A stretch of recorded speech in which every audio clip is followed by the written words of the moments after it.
خزینه را باید که ما بیاوم. نباشه بانو از دست میروه. نصیب باشه همین خزینه را میوم 70 تا تلخ میگیرم میرم بانو را از دست کنعان میگیرم. شوکت قهرمان میشیم سوپرمن. به خدا خزینه را افتان در کار.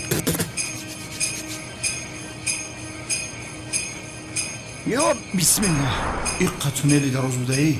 انیق خزینه در آخر همین تونله. کنعان کپت دود کرد.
تو همون زیو نیستی؟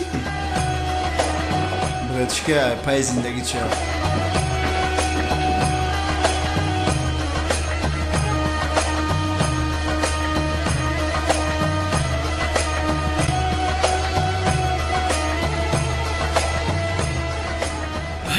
تو بیا بریم شهر بچه های غریب که هم رو دیسته؟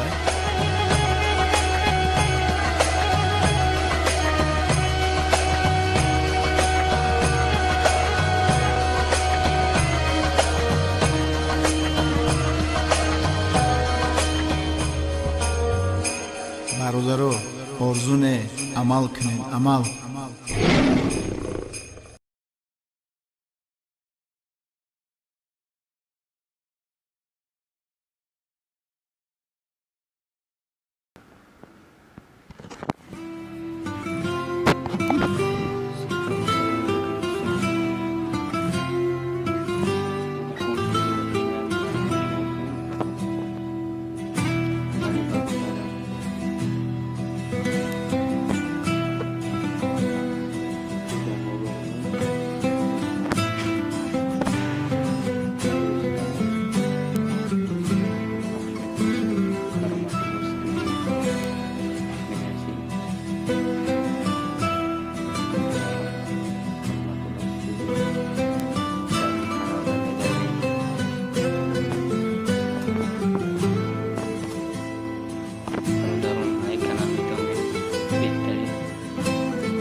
بهترین